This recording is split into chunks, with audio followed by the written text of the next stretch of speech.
One of my co-founders, he went on 20 career fairs last year. He really wanted to understand the perspective of human resources. I was also an exhibitor for some of the companies I was working for. So we were searching for talents. The problem actually is, let's say if I'm not German in Germany, I will have those digital job boards with the printed screens on there and the job description. So this is not digital. Before starting the career fair, signing up there, there's a lot of manual work in there.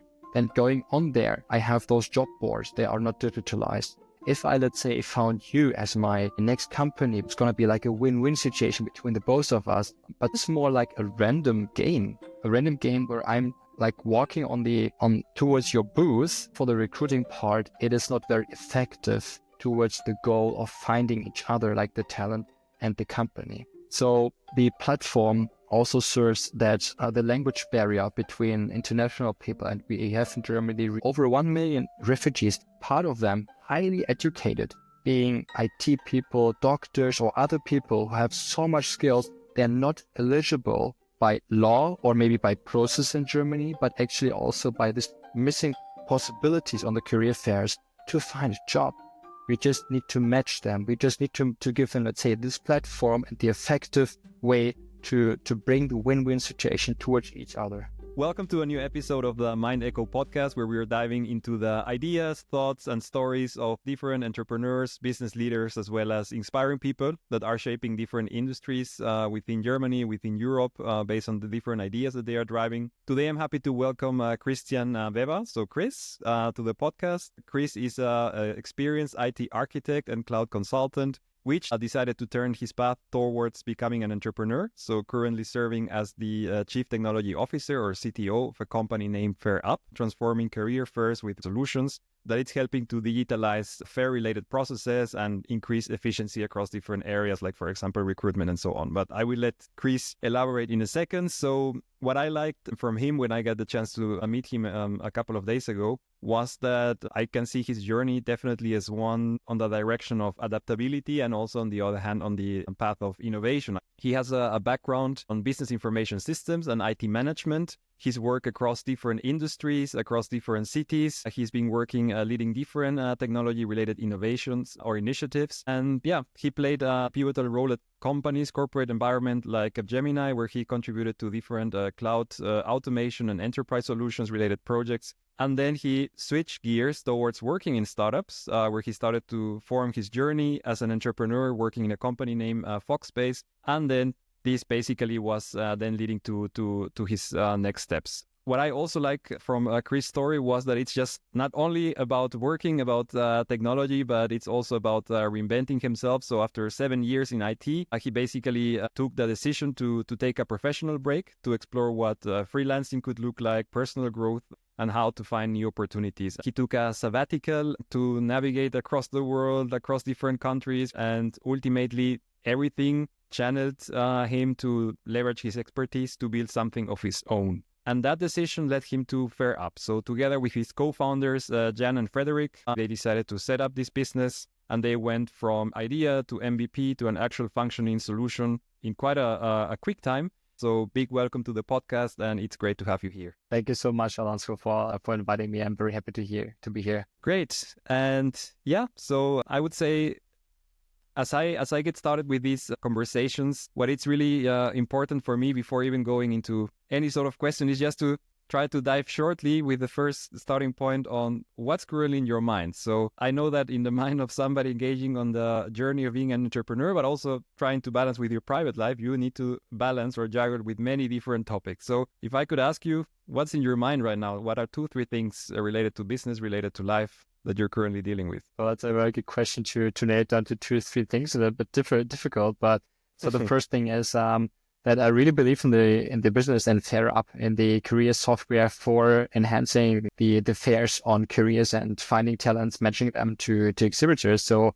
I'm currently thinking, how can we enhance the benefits to our customers? How can we learn from them? How can we ensure that this is exactly what the market needs? Because I've seen a lot of, as you just summarized it in the beginning, a lot of companies, also from Capgemini on the very professional level, but also on the startup level.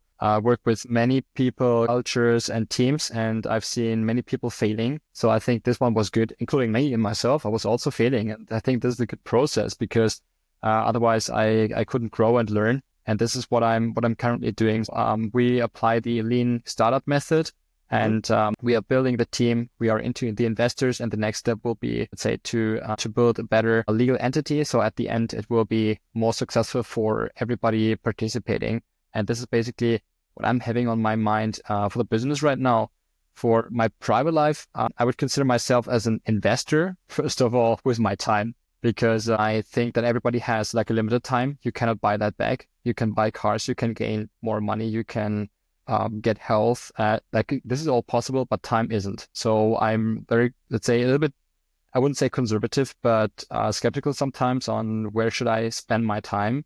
So being here in South America is sometimes a little bit different than my culture in Germany. Sure.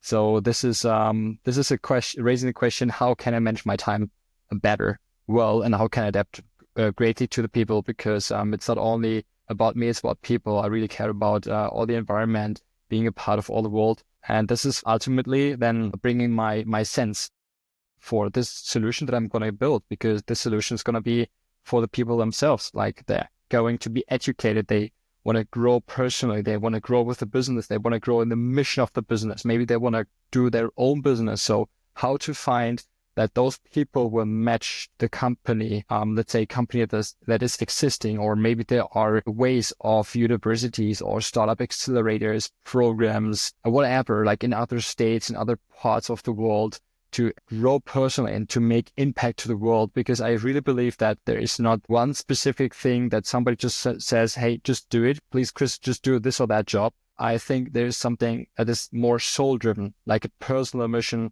that makes more sense towards like a bigger goal and make impact on the world and people.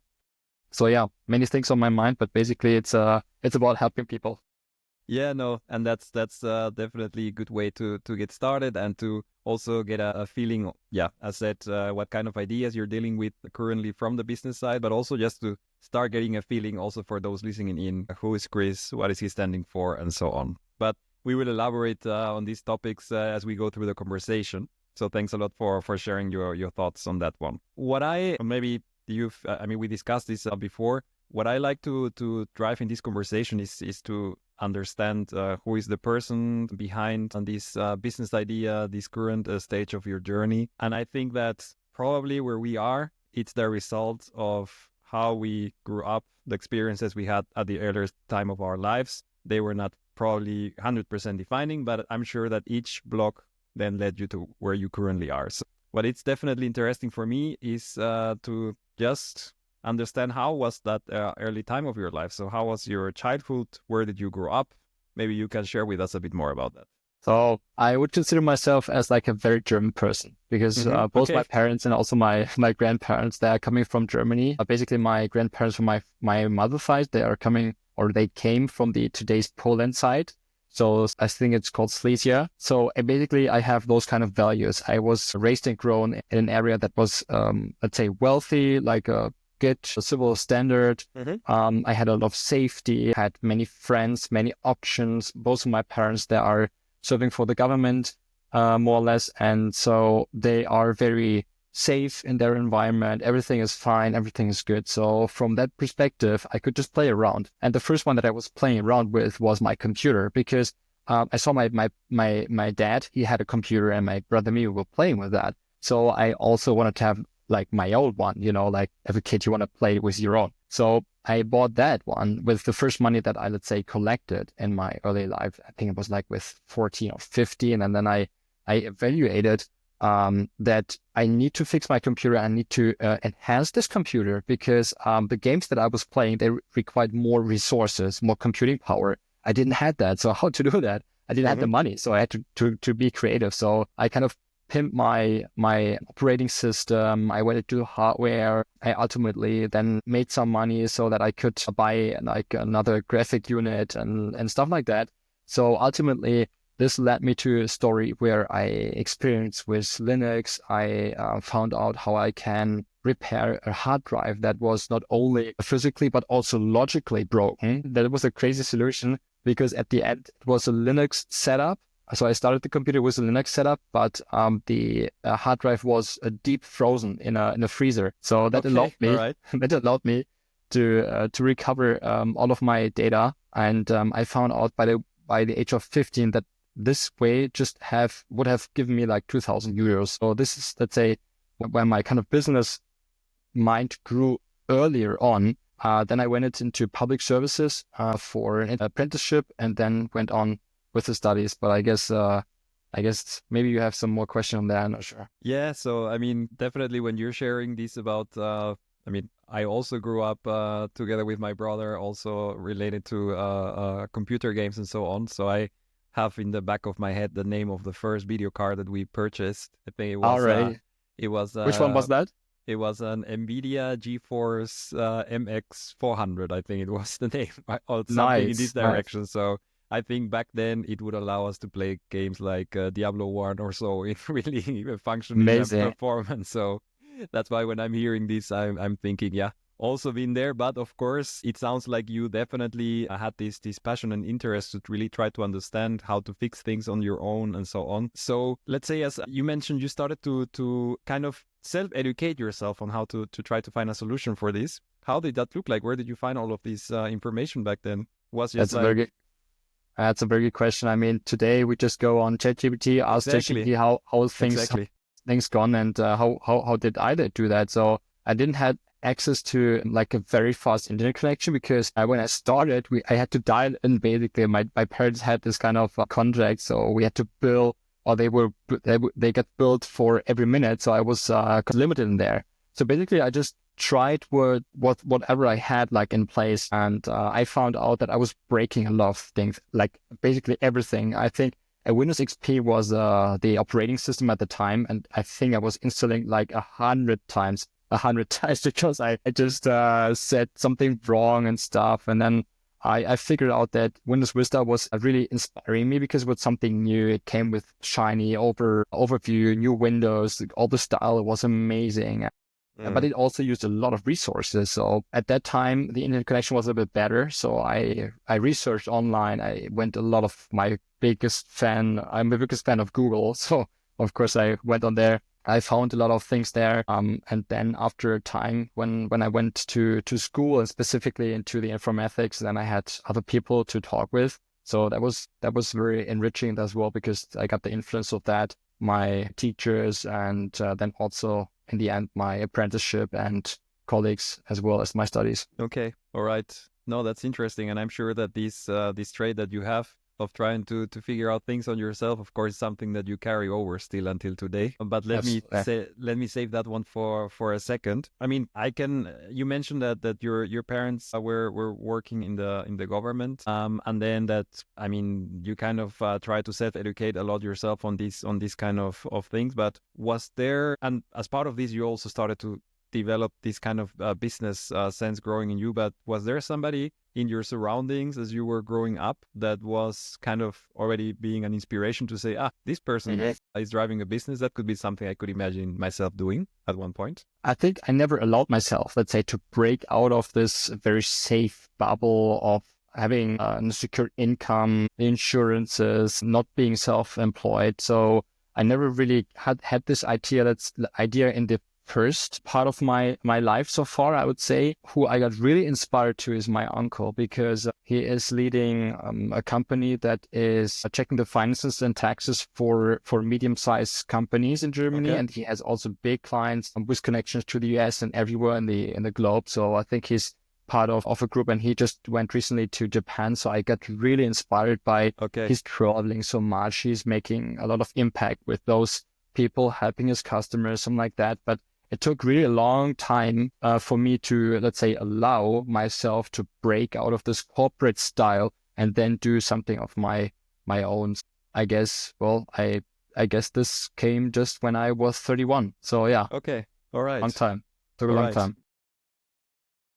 Interesting. Let's say on the one hand, you had this inspiration and these kind of sources, and on the other hand, maybe you can complement, and that's what I park for a second. You have this aspect of curiosity and trying to find a solution, trying to see how you can sort out something by yourself. Are there other traits that you probably, if you would ask your friends as you were still young, or your family, that you realize or reflect that you still carry over as of today, play you well or do you well now that you are engaging as an entrepreneur? I think that is, as you just said, my curiosity to learn, because I love traveling. I went to China when I was 15, first time. I went then to the US when I was 16 or 17. And then I just carried on this kind of curiosity, meeting people, and also being curious about new solutions. So I guess this is one of the things that is like a big value for me, because people really matter for me. The result is counting, but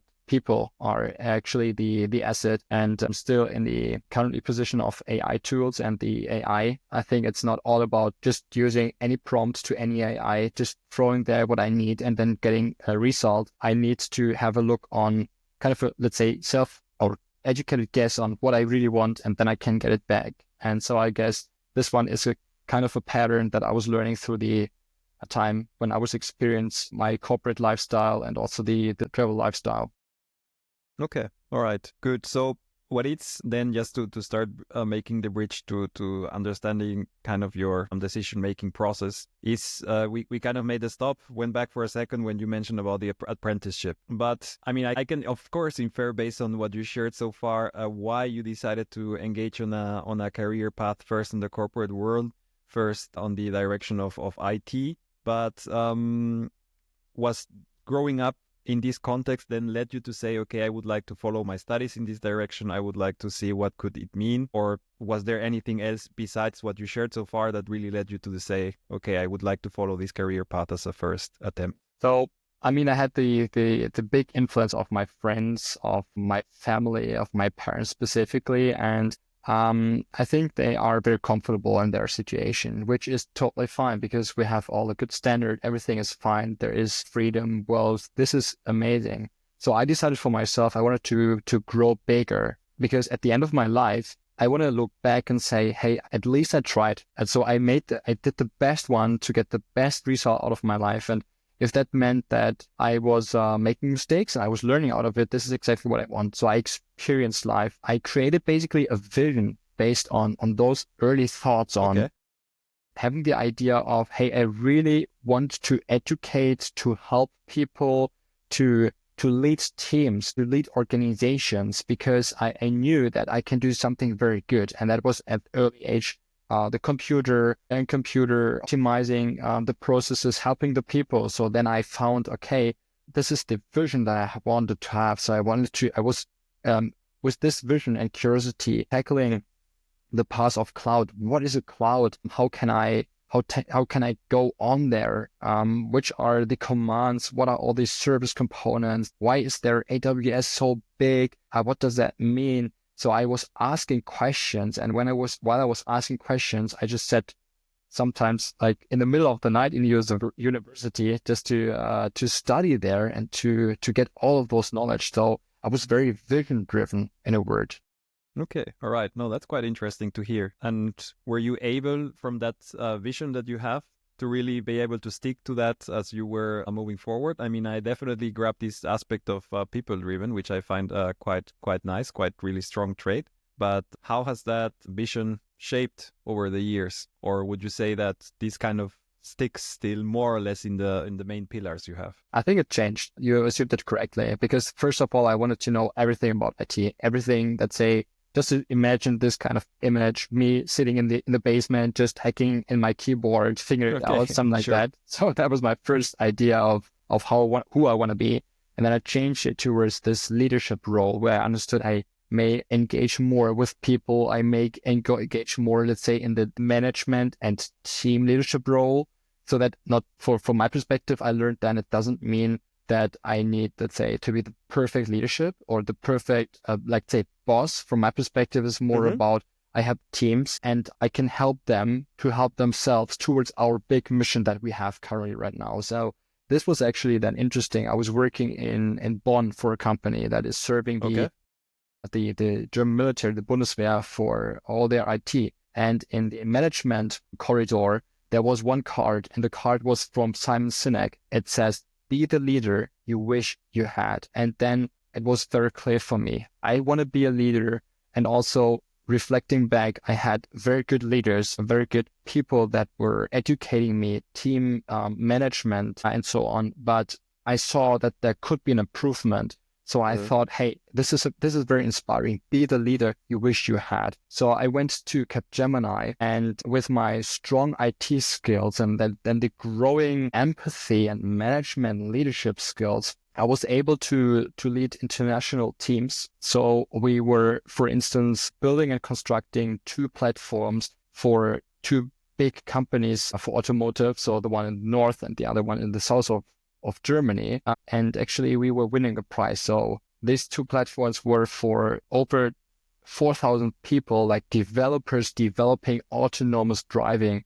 So I found a bigger vision in this kind of, I'm leading. I'm just a piece of, let's say, the big vision to create a better world where we are in, because autonomous driving cars are creating more security, more comfort, and they are driving the people safely from A to B, which is like an amazing perspective, because this is what also made me proud to be as German. It is coming from Germany for the world. So I wanted to contribute, of course. Okay. No, thanks for sharing. So as said, really clear, really strong this purpose orientation, and then also this drive related to leadership and people. So no, thanks a lot for sharing that one. Before I ask you about some of your experiences about your time in the corporate environment, what I also like to offer within this podcast to the audience listening is just to also maybe expand a bit the knowledge on different areas as well. So if I look at your background and you share this with me, you have really strong experience on the IT environment, let's say having roles as an IT architect, as cloud architect, and so on. But could you maybe explain to the audience what these kind of roles entail? And so you just shared an example of one project, but maybe just in general terms, what these kind of roles entails, and also what kind of skills do you think that you really developed? You mentioned this leadership side, but what kind of additional other skills you really develop when engaging on this kind of discipline? Right. So first of all, from my perspective, it starts with an engineer. So an engineer of systems is somebody who really is proficient in understanding, let's say, SAP in one module that they have, let's say the HR module. So this person really knows about the processes, how to make impact on the system, how to set that up, how to optimize it for different companies. So gaining this experience was, I would say, step number 1. So then becoming an IT architect is somebody who is understanding not only one system, but multiple systems to, let's say, draw a bigger picture towards a customer solution. So this doesn't mean that I, in this perspective as the architect, has the full perspective on and the full knowledge on any of those details and engineered systems, but I can, let's say, put the piece and bits together so that the full solution will make sense towards the customer requirements. Actually, then, okay, understanding cloud means I don't need to build all of those steps. I can adapt it very quickly from the services offered to me. So there's automation like the AWS CloudFormation, the CDK, Terraform, Pulumi. There are so many different frameworks. So I developed from this understanding of the mapping from the request of the customer, how it changed towards time, being able to also work with other people, like specific experts on those systems. I was able to leverage this one on the cloud to make even more impact, because automating and writing the scripts and all the, let's say, program desired state, we are calling it as cloud architects, made it possible for me to copy and duplicate those kind of concepts and solutions towards the world. So one of my projects at Capgemini, for instance, was I was building a platform for applications in Europe that we were also scaling then to the US and to Asia. So basically, this concept enabled a hand of people to manage, create, maintain, and optimize applications into a big company. And that is amazing. This is something that really fascinates me. So from that cloud engineer or cloud architect perspective, I scaled because understanding customer demands doesn't mean to just hack some code into the keyboard and automate some stuff and processes. From my perspective and my learning, it means I need to understand what they really need. So it is basically, I'm going into a shop of clothes and there's a friendly person asking me, hey, what would you like? Maybe, I don't know. Maybe I'm, let's say I'm a typical man. I just want to have like a t-shirt. That's it. Sure. So I'm going in there, but the seller will ask me a different question. So as better the seller is, as better, let's say, my solution at the end is. So I'm happy. And if I'm happy, then let's say all my customers are happy. So I went my way to, we will call that an enterprise architect. So understanding the enterprise, bringing, let's say, this kind of translation towards a big IT and cloud solution, and then leverage it into smaller chunks towards the team so that the team could help me and the customer to build something more valuable to everybody. Okay. So, I mean, I suppose by going through these different stages, then you become, or you need to become really good at, like you mentioned, understanding what's the problem, what's the requirement, and then how to sort out in the best possible way based on what you currently have. And to be honest, that's something that if you translate towards, and we will jump that in a second, driving your now own business together with your co-founders, I think that becomes also really important, because I think sometimes this is underestimated. I would say that this capability of sitting down, letting the other part speak, clearly aiding these other parts identify where is really the burning platform or problem, and then really being good at finding the solution. That's something that it's not naturally coming to everybody, I would say. So you probably gain lots of experience by going through this process, right? I think so too. Yeah, I think this is a big advantage. So my two co-founders, they are some years younger than me. So they are basically coming from their studies. They had a startup right after the studies, which was, from my perspective, because they had already a platform, and that was about HR recruiting. So they had the initial idea that Stepstone, LinkedIn jobs are a little bit, let's say, old-fashioned. They wanted to make it very new, modern, and quick and vivid. So the idea is basically very good, but the market and the solution fit is not there because there's so much competition. And so basically the question is always, would I as the customer buy this service? The answer was unluckily no. But when we met, they already noticed this issue that they had and they pivoted into an idea. So based on the experience that I have, I could help those or us to create a path to see what is the market, where are we able to go to, how are we going to do that? And one of the most important things in creating a startup, from my perspective, creating a team, is the people. So if they, and I think this is the red line that you already have in the podcast so far, it is about the vision and the drivers as well as the values of the person. And so we were kind of working through this, let's say workshop, and just making sure that we really understand what's here and what's going to be in the next, let's say 2 or 3 or month or maybe years. Because let's face it, starting a startup is really hard, and it will fail. Like in 9 of 10 startups, it will fail. And why is that? Because the founders, maybe they are just everybody doing everything. They're not focused enough, and they have also the issues not listening to the customer well. So I think there are more steps than that, but we set the team up like that. And so far we're driving really nice. We are now in our 3rd month. We have the MVP already ready. We have a lot of very good feedback from investors. The first potential customers really like our product. We are enhancing that, listening to the customers, and we will be successful for sure. I know that. Let me break though, because you mentioned many different themes. I would say let's tackle one by one, because I think that's where it gets really interesting to also hear that you are now inside this environment. But maybe just to round up before I connect to some of these themes, just one final thought that I had. You have been going now through this experience as you just briefly described right now, but then you left the corporate environment with a transition in between of being also part of another company, so Foxbase we discussed. What's been your biggest takeaway, not only from your role but from working in a large organization, and how does that compare working now on a startup? That's a very interesting question. You know, I think I need to go a little bit back into some let's say spiritual things, because from my perspective, spirituality is somebody watching the stars and making sense out of it. So from my perspective, before let's say a year and a half of now, I didn't believe in that. So I came to a point where things at Foxbase were not as I desired it to be, because it was like the big company dropping into the small company. And as I'm very mission and vision driven, I couldn't really apply my vision into this small company to let them grow, because still there were barriers. So I faced barriers before in like small, medium, and very big companies. And I went into Foxbase to enhance or to let's say, get over those barriers. I was not able to do that,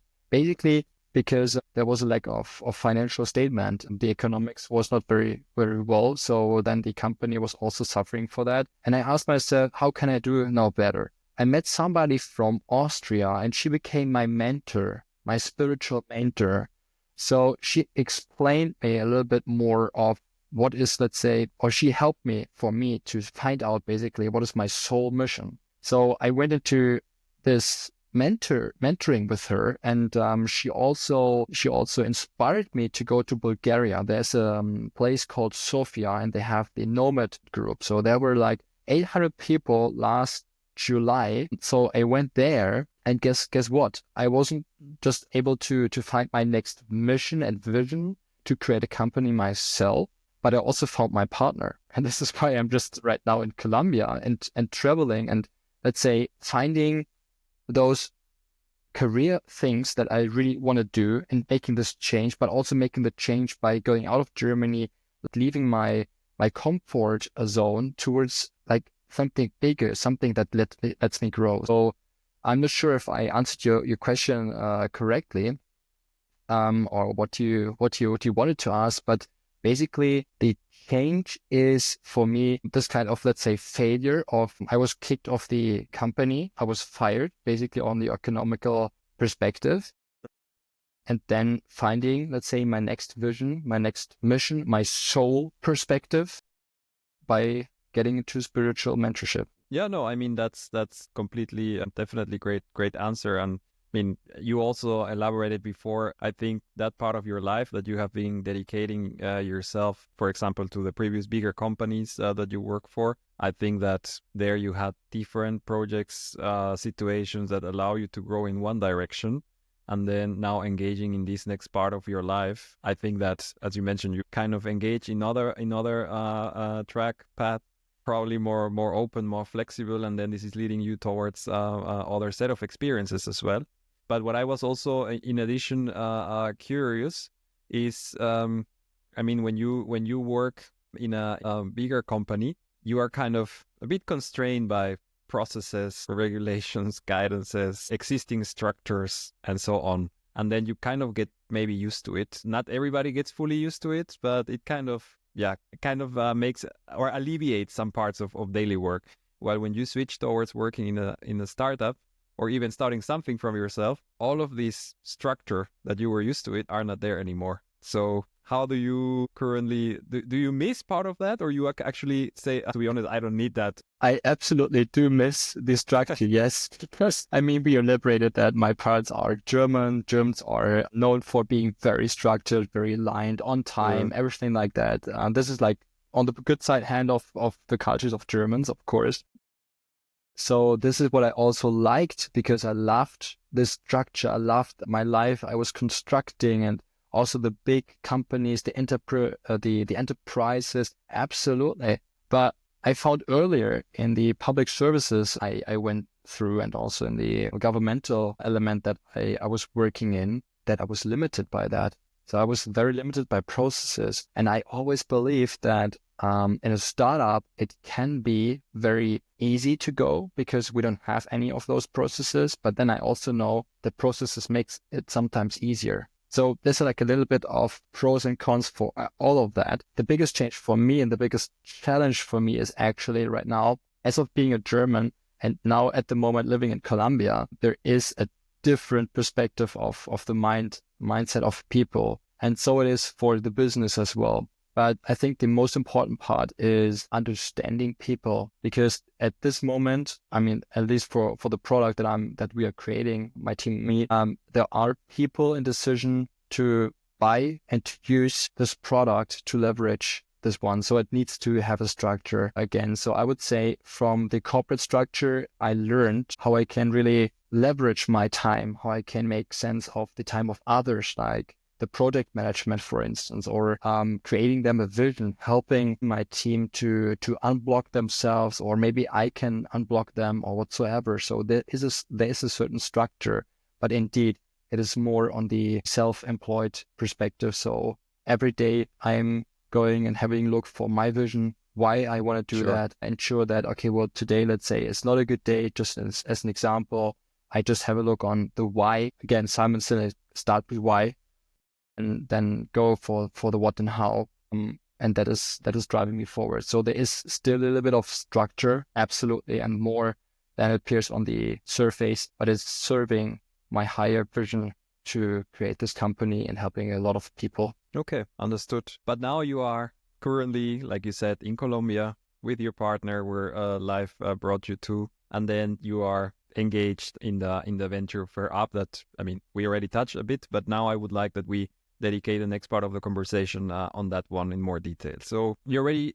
shared some hints about it, but can you explain maybe with some further detail how did you concretely, let's say, came up to focus on this area of career fairs? And I mean, I was looking into the website and looking into the topics of how you're trying to connect organizers, exhibitors, talents, and so on. But can you maybe for the listeners elaborate a bit more? What's the business idea? What's the current status? What's the value proposition from the business at the moment? Absolutely. Let's start by thinking about going to a career fair right now. So Alonso, you've been in a career fair ever? Yeah, I've been already. Maybe a couple of years ago already was the last one, but I definitely got the point when I was reading on the page that, yeah, there is still this high portion of analog things happening on fairs. But maybe you can elaborate a bit more how you see the market at the moment. That's a very good perspective. So we analyzed. So one of my co-founders, he went on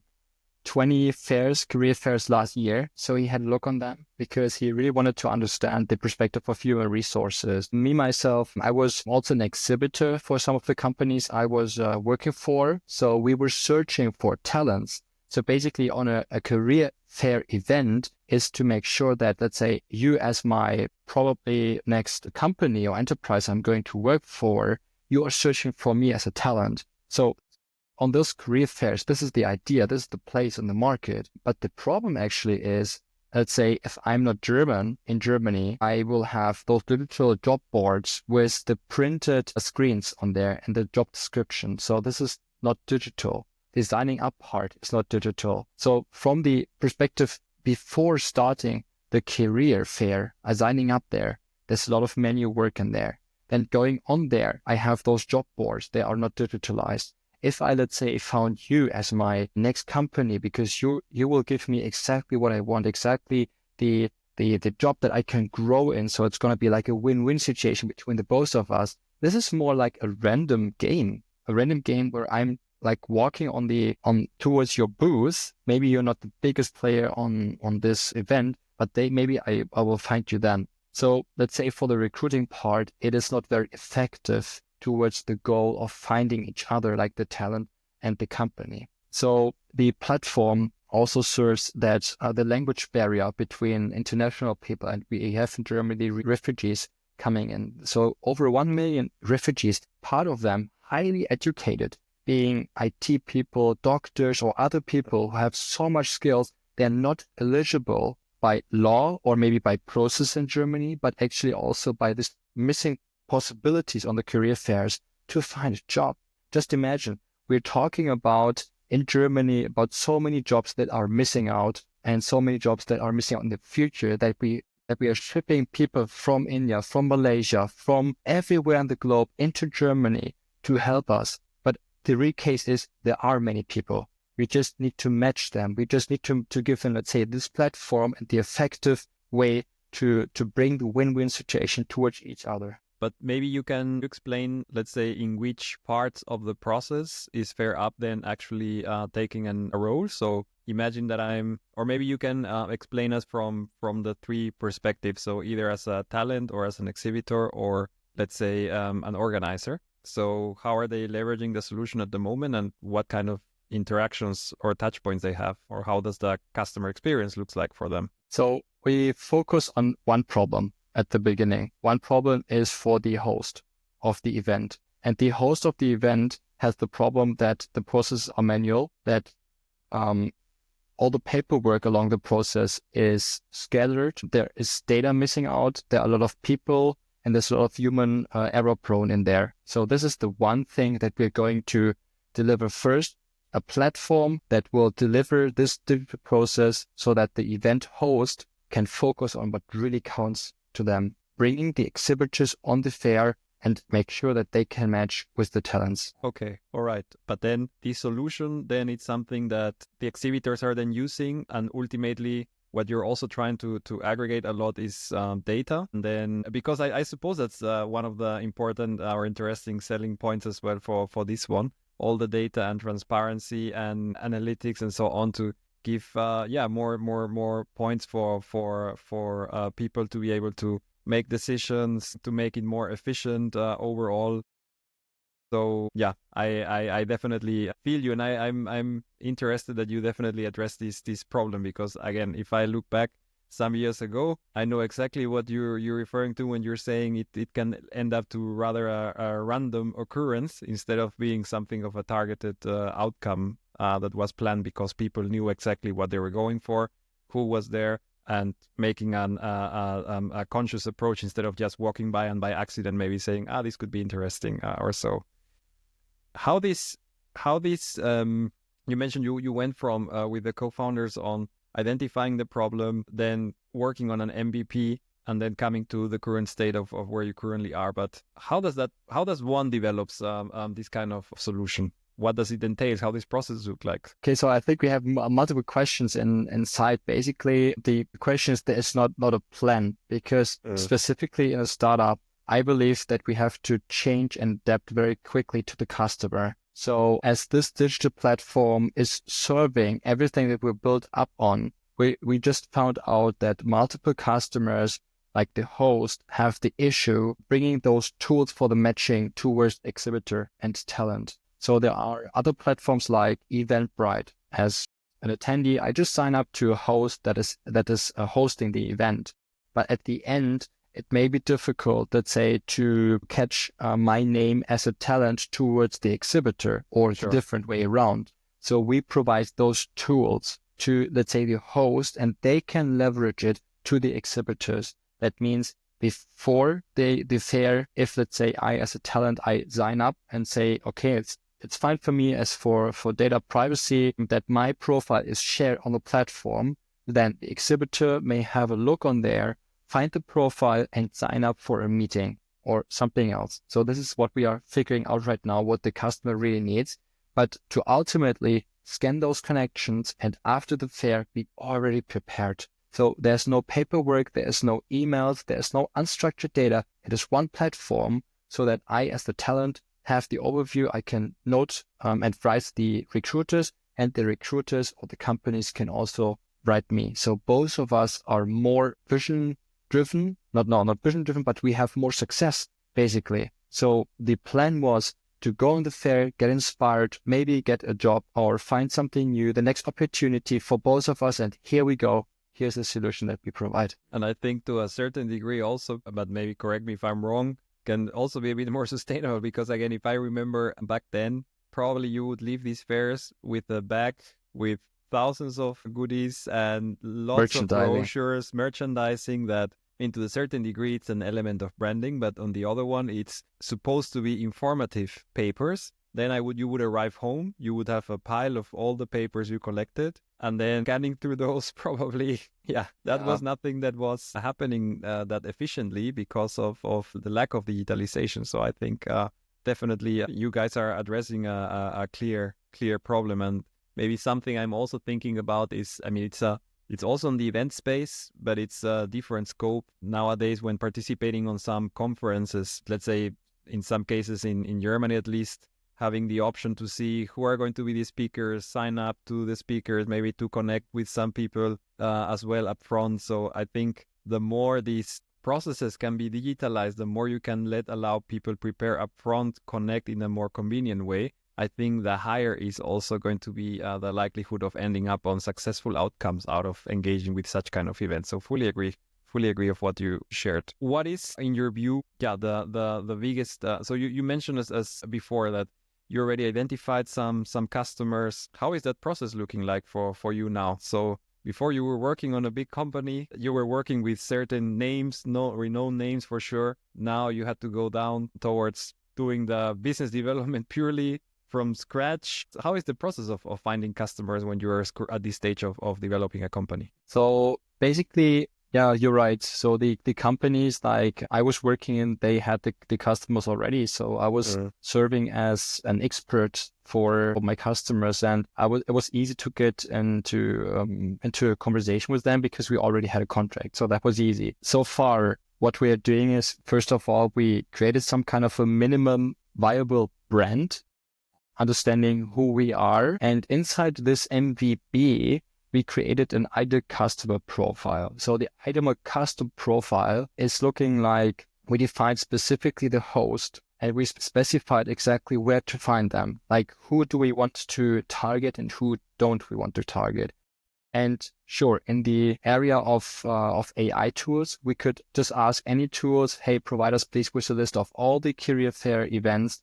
But actually, at this moment, it's a little bit more analog because we really need to understand where to find them, how to engage with them. We have a cold calling script, of course, an email script, because we just want to make sure that we use their time very effectively, tell them exactly what the problem is. If they have the problem, we want to learn from our customers. So we reach them via phone, via email. We have a lot of also groups, accelerator groups, startup groups. We have private or personal networks, like all three of us. So we are leveraging this one to mentors, to coaches, and to other people right now serving us in like the sales and also in the developing of our app. So this is a leverage. Basically, we reach out to those people and they sometimes come up with new ideas, which we are creating then customers from. Okay, yeah, I think that's ultimately really important, right? To be able to ensure that your product development or solution development backlog really is considering all of those requirements coming directly from customer discussions. How about the current competitive situation for this kind of solution that you guys are developing, and where I'm not sure if, at least on the market you're currently focusing on. So if I understand right, you're focusing first on Germany, right? And within Germany, have you identified clear competitive solutions in the market? And what kind of angle are you trying to take to really differentiate? Or have you really identified a clear niche and trying to tackle that specifically? And at the moment, there is no clear competition for this one. So there is, of course, competition, because otherwise I believe that there is no need. So simple as that. So there is competition. So we looked into there. There is maybe one of the biggest one is Talk. So Talk delivers an application for the fairs, and it can already match those people. It has like a ticketing and ideas that we also are focusing on. During our research, we found, hey, they already have that. But one of the things that they don't have is the matching between the talents. So we are really focusing on that and making sure that, let's say, this is our niche. This is the one problem that we're solving. And for everything else, we will integrate the software from others. So there's also vFairs. This is a software that creates virtual fair exhibitions, but we are on location. So that could be universities, that could be a big company, that could be, let's say, also a university, school, or the government. So there is, for instance, the job center.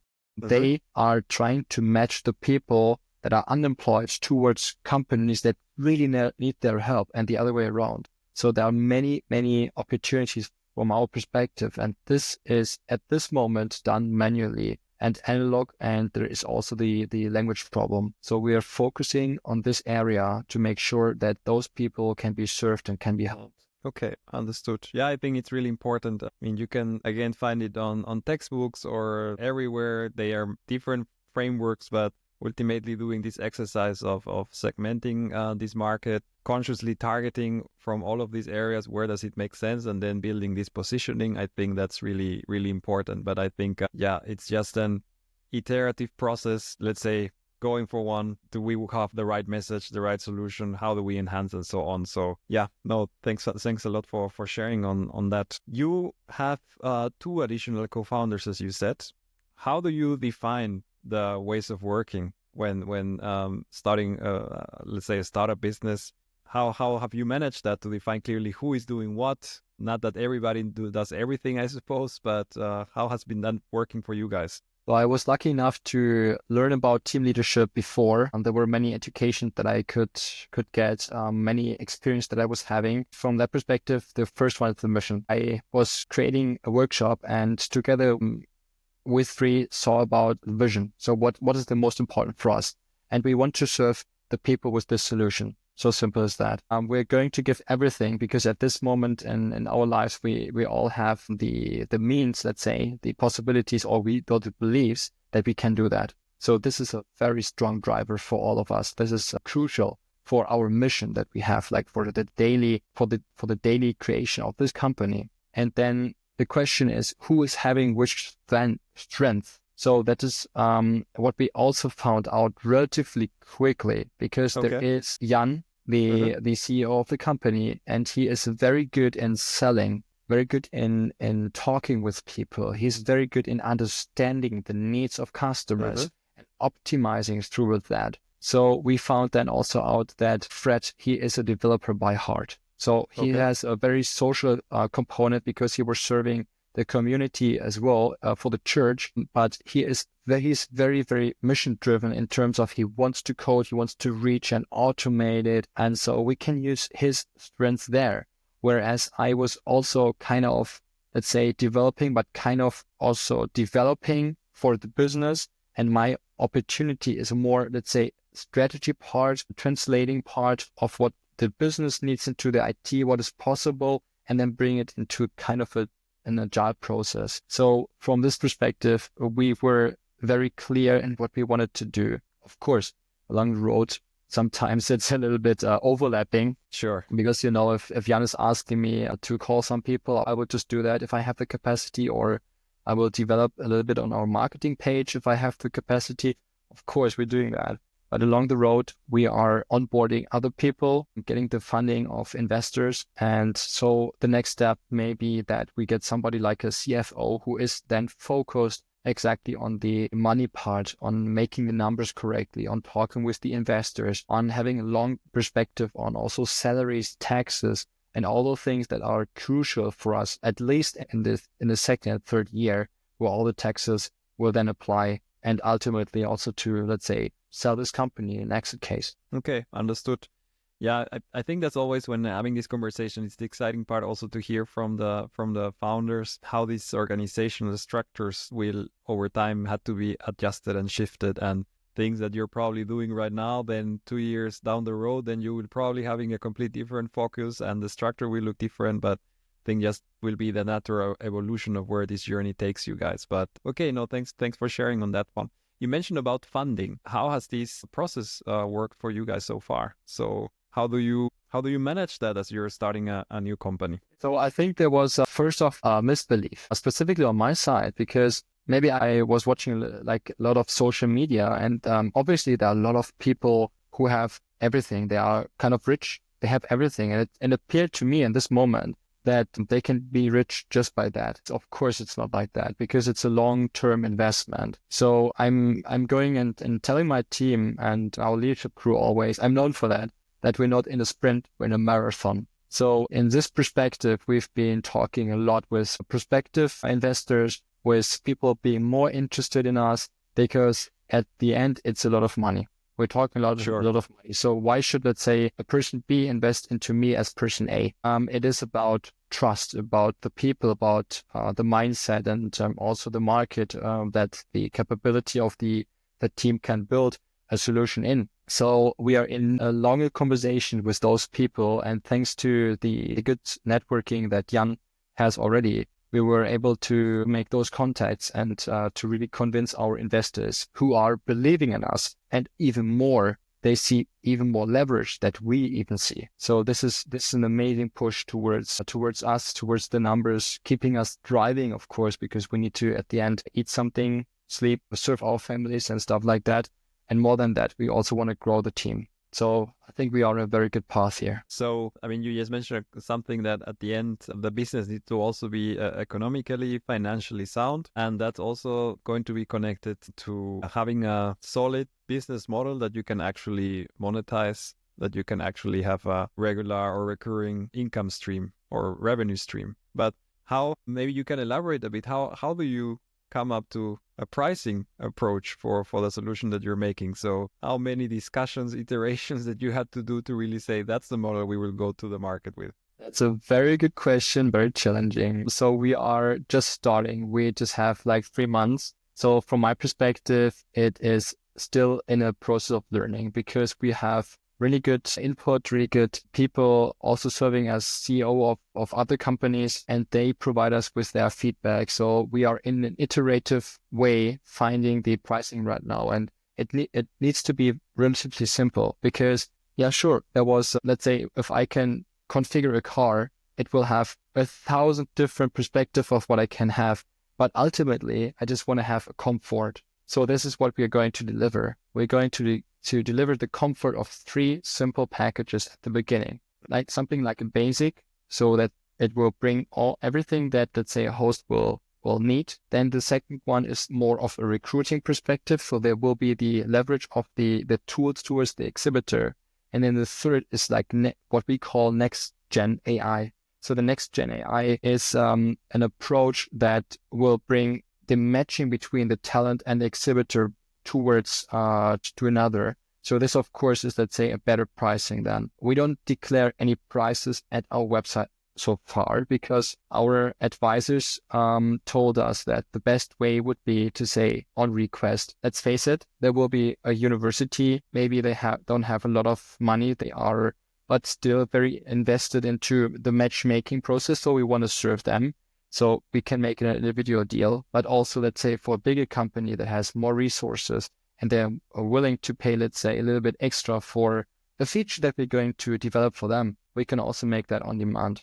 How this is going to be in detail, we don't know yet. We're figuring that out. But the basic is we want to make it as comfortable as possible for our customers. Mm-hmm. Okay, no, that, I mean, totally valid point. Like you said, you guys are just getting started, but still, as I shared with you, it's for me interesting. I could speak with somebody just starting their business maybe 3 months ago, somebody that already has been running for 4 or 5 years, but getting the takes from each side, it's always quite insightful. So thanks a lot for sharing. And I suppose it's just continuous iteration until you find that sweet spot in which you all guys feel comfortable and your customers have shown this willingness to pay, this acceptance, and you get the market confirmation if all of your assumptions and hypotheses were actually proven with actual sales coming into the business. Maybe just one final question regarding the business, and then just to transition to the last part of the conversation. You've been sharing a lot about the importance of having a vision. How do you want to actually bring this solution forward to address specific problem in the market? But if you look at the next, and I know it's really difficult to make a plan on such a dynamic environment, but if you look at the next remaining 9 months in the year, what are the next steps that you see for the company in these upcoming months? What are you headed to? What would you be happy if you guys would be able to realize until the end of the year? Yeah, good question. So I think it can be called relatively realistically, because we're going to have a funding. We are then able to work on the next steps, and this will be, let's say, I would say 4 kind of projects I would call. So first off is the professional perspective. So we're going to find out the 3 key perspectives and the problems of our customers, address that in our product and bring it on our website, and also, let's say, within the product and in the support of the customer so that they can be served. So then to be served, we want to communicate. So the communication is not only, let's say, on marketing, on social media that we're going to create. So we're going to create blog articles, how the career fair of the future will be looking like, on insights that we found out from our customers, from our research that we are leveraging to our customers. But we will bring that all on our website and also LinkedIn and other channels. So this is basically then leading to the third project of the go-to-market, because at this moment we are searching for pilot customers. We are in conversations, we are presenting demos, and we are going to create this product in a version 1 and version 2, so that the packages of recruiting we will complete this year. So we will have at least 5 customers that are paying. So there is one big company, one big career fair with 40,000 people in the market. We're going to, so our numbers is 40 to 80,000 people that will be on our platform by the end of the year.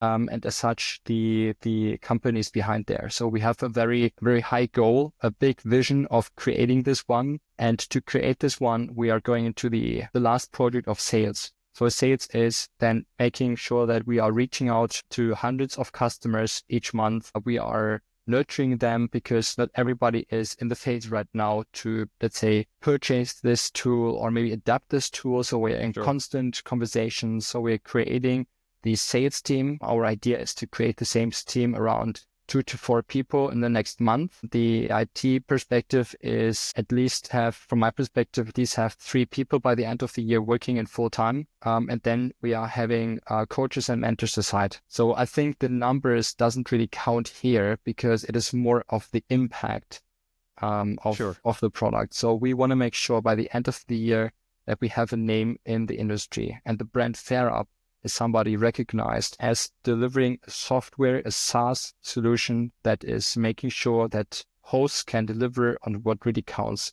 bringing candidates towards the exhibitors and creating win-win situations. Okay, no, thanks for elaborating on that. So again, clearly see from your side these, and I'm pretty sure that's also coming from you guys as a team. This clear vision, clear milestones, being bold on what you guys want to realize, and I suppose that's the way to go. So I'm curious to see where you guys end up really in the next months. Just to start coming close to the end of the conversation, although I'm really appreciating everything you're sharing so far, is just maybe going back to some personal questions about yourself and your journey. So you've worked and you've lived in different countries, and currently you're, let's say, developing this business from Colombia. What does it mean to work with different time zones? What's the secret to make this work out? Yeah, that's a good question. So sometimes it means I'm just waking up very early because at the end it's easier because I'm the one who's living abroad like 6 hours behind your time in Germany. Who's, let's say, making then the effort to go into the conversations. And so in 99% of the cases, this is fine. Just needs a little bit of further planning. But this morning, I wanted to get up at 4:50 and I had 2 alarms. I didn't hear them. I just didn't hear them. Happens. So it happens also that, let's say, just being a human being, I'm missing out. But lucky me, my colleague was jumping in. He was making sure that the customer has a very professional perspective. The insight that they both were collecting, we were collecting and catched up after. So this is all fine. It's a little bit challenging for sure, absolutely. But I think this is a good way to grow. If you look again back into your experience with the years you spent, let's say, on the corporate environment, learning what you learned, then making this step in between going to the startup and now where you currently are, would you like to do something different? Would you have liked to start maybe earlier, some specific learning or strengthening a specific skill, capability, or so on? Or you actually think how things have naturally developed actually have put you now on the right moment of your life to really engage in this kind of venture? I think it's part of both of that because I'm here where I am and I cannot change my path. So in the past, I had some offers, something like I can go further in the management part to maybe be more like a leader on topics and leading really like big teams. Or I also had the offers to go to the US or to Australia or to other parts of this beautiful world. But I didn't take them because I had this kind of misbeliefs that I will be unsuccessful. I cannot do that because I had a lot of ideas in my mind. But so I would like to have, let's say, started earlier for sure, because I think this is a this is an amazing mission. And so everybody listening to that to so far in the podcast, I really appreciate your time. And second of all, I really want to make sure that have a look on your misbeliefs, have a look what would be the positive side of that. So something like I don't have time is maybe have a look on what time you're really spending right now on. Is a lot of social media. Maybe cut that time towards 5 minutes a day, even if it's very hard.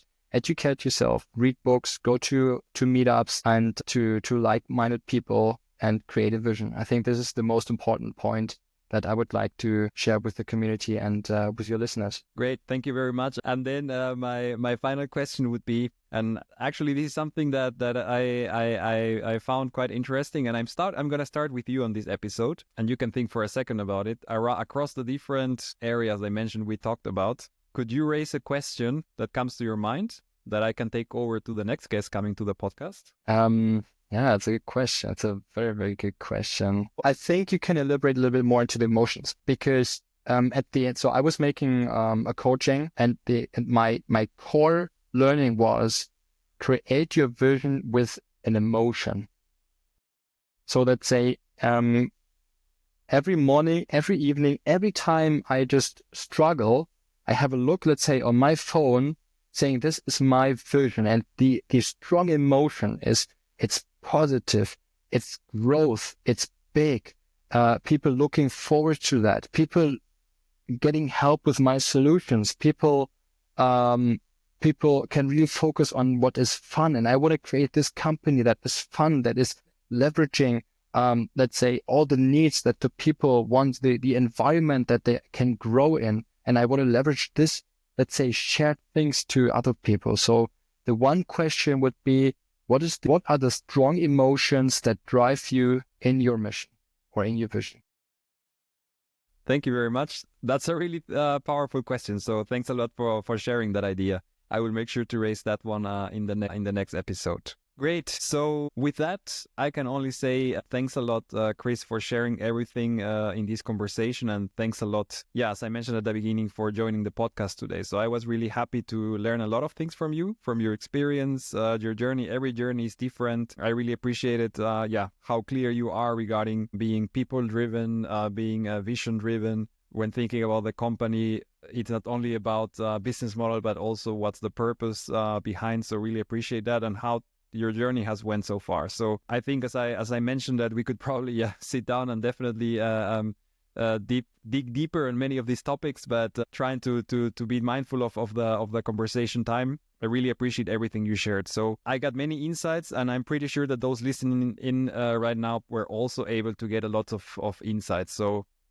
big thanks again for your time. And thank you, Alonso, for inviting me into your podcast. I really share your vision. It's amazing that you can talk and bring those ideas towards the people, towards founders, towards entrepreneurs, people that this world needs. And this is amazing. So thanks again, and also for your time. Great. Thank you very much, Chris, again for being in the podcast. And for those listening, thanks a lot for tuning in, and see you in the next episode. If you enjoy the conversation, I would really appreciate your support. So depending where you're listening to it, don't forget to follow or subscribe to the podcast and leave any questions or comments. Thanks again for tuning in, and see you in the next episode.